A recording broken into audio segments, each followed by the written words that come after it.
So I look at the media and I have no quarter for them.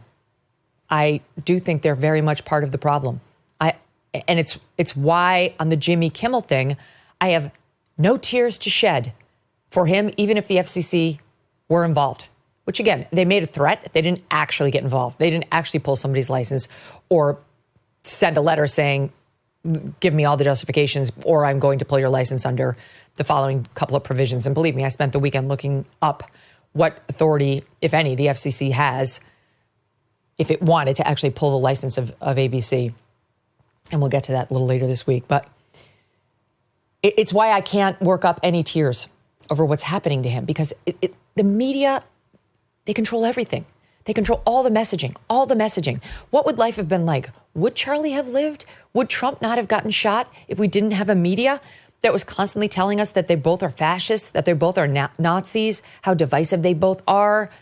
If we didn't have a media that cheered the 4 indictments and pretended they were real, and that Trump had really obviously committed a bunch of crimes, that didn't actually try to convince us he raped some woman who couldn't even remember the alleged year in which she was raped. Like, would we? It's amazing to watch all these people, especially not for nothing, young black men, all over my X feed, post videos talking about how they've watched endless Charlie Kirk clips and they are now declaring themselves conservative and Republican. They've seen the truth. They're sick of the lying media. And they've watched clip after clip. And if you watch clip after clip of Charlie, you do get to know him. Some have pointed out he was slightly more caustic on his radio show. I agree with that. That's fine. He was more pointed on his radio show when he was just opining about issues of the day. But face to face with people who disagreed with him, he could not have been more respectful. Are you that way? If you have a disagreement with the other side and you're actually dealing with them face to face, yeah, you might be kinder. You might, like on a radio show, you might have said something a little bit more caustic. Does that make you a bad person? No. You should be judged by how you treat the people when you're with them. And Charlie treated leftists who hated his guts with respect. And young men in particular, but also some women, are seeing it. Leftists who are now declaring themselves conservative and on the right. I saw a graphic. It was like a cartoon on X yesterday, and it showed like a fork in the road and one path leading to the right and one path leading to the left. And on the left, there was one body. And over on the right, it's like a little cartoon. And over on the right, it was all filled with bodies, people walking. And it was basically saying the country after Charlie Kirk's assassination. And I think that's exactly right. People are looking not only at the fact that he got killed by an obvious leftist. By the way, so says his own mom, okay? But the leftist reaction to it, the refusal to condemn it, to be honest about it. It's the worst case of gaslighting we've seen in years. And that's saying something because we've been gaslit. I mean, COVID was a massive gaslighting on many issues. That's just one off the top of my head. So that's why the media is squarely within my own crosshairs here. And hey, New York Times, if you're paying attention, I don't mean gun sites. They tried to suggest Sarah Palin was responsible for Gabby Gifford's shooting because she used the term crosshairs. I mean my focus, because you are absolutely part of the problem and you're a big part of the problem. It's not trivial. So what's happened over the past couple of days is the media has decided to make this all about them because that's what they do. I got a couple of examples. I'll go through them. I want to start with CNN's Ashley Allison. She's always out there saying inane things. Truly, she's constantly saying really stupid things. I don't know why CNN employs her. Well, actually, I think I do. Here she is, SOT 20. Things that Charlie Kirk said drastically offended me. I have yet to have actually one person ask me why, if they agreed with those things. It is very clear that Charlie Kirk should not have been murdered. But why not have a conversation with me and say, why did that upset you? Mm-hmm. And take the moment to listen and not have a comeback. And then I should ask the question about why did you really like the things that Charlie Kirk said? No one's asked about me. Me. Hold on. Me. Yeah, that's her. What about me? Why aren't you asking about me to figure out my... Because no one gives a shit? That's why. That's why. I've quoted this woman a couple times now. I love her. We got to get a button for this lady. She's all over X. Maybe you've seen her. She's this fabulous black woman, somewhere in her mid-50s, because she's like, she always described herself as menopausal. And she started the We Do Not Care Club. She's still got a highlighter in her hair. She's got a notebook that's like, she's constantly flipping pages in and like doing her highlighting on it. And she goes to the We Do Not Care Club. And, you know, she says, like, we do not care that you're cold. Like, we're sweating and you're going to have to suffer, whatever it is. We do not care that the laundry is sitting on the couch unfolded. Like, too bad. Deal with it. We have other things to do. She's hilarious. And I have news for Ashley. We do not care. That is why we're not asking you why you didn't like Charlie, how you've been affected by Charlie's assassination. Things that Charlie Kirk said drastically offended me. I have yet to have actually one person ask me why. We do not care. Okay? Then there's Karen Attiah. We talked about her a week ago.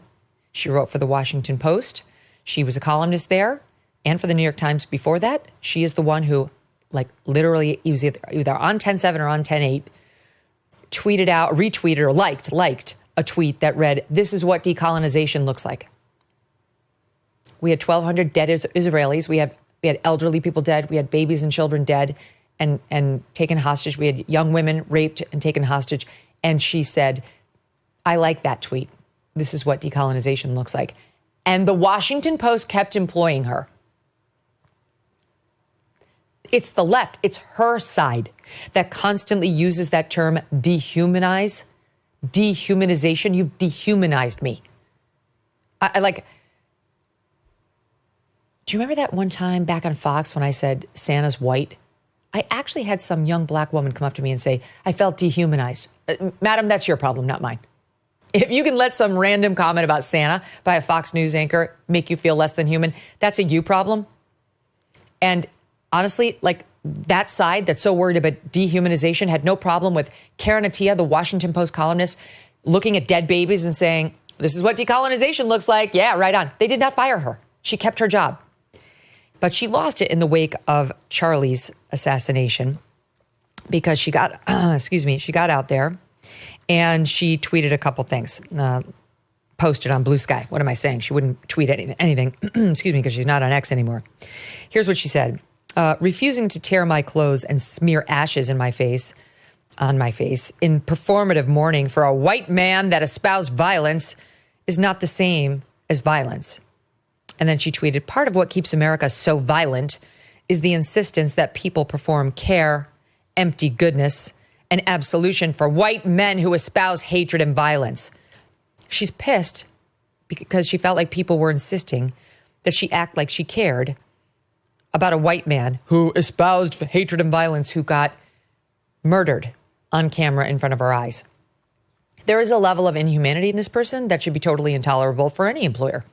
Not just the Washington Post. Who the hell would want to say, what if you're a white man at the Washington Post, and by the way, it's owned by a white man, why would you sit next to that?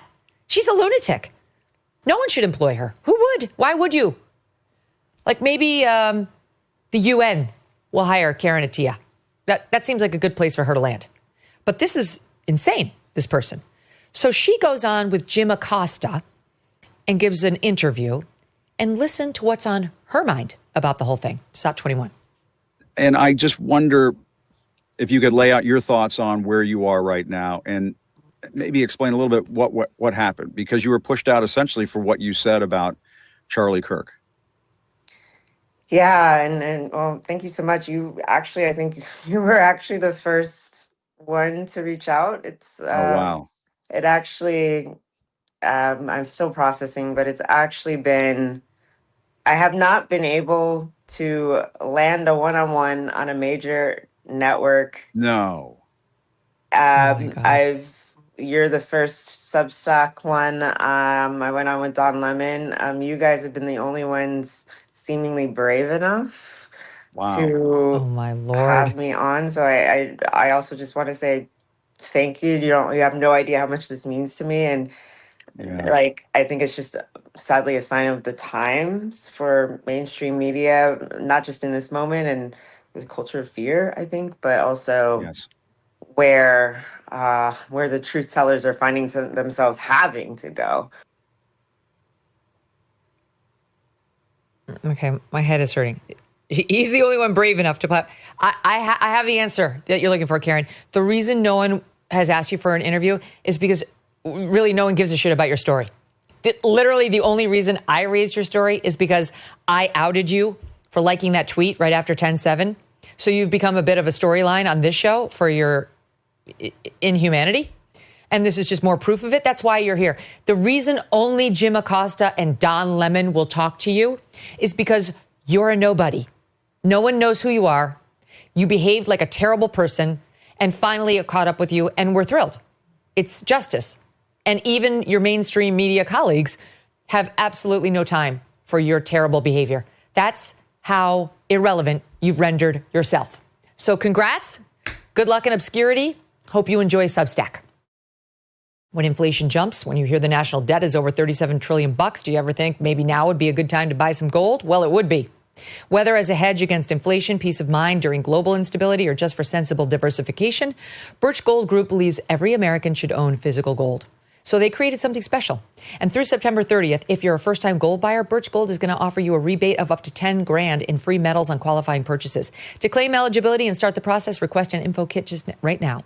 Text MK to the number 989898. Plus, Birch Gold can help you roll an existing IRA or 401k into one in gold. And you're still eligible for a rebate and free metals of up to $10,000. Make right now your first time to buy gold and take advantage of a rebate of up to $10,000 when you buy by September 30th. Text MK to the number 989898 to claim your eligibility and get your free info kit now. Thanks so much for watching. If you like what you just saw, hit the subscribe button for more clips and full episodes.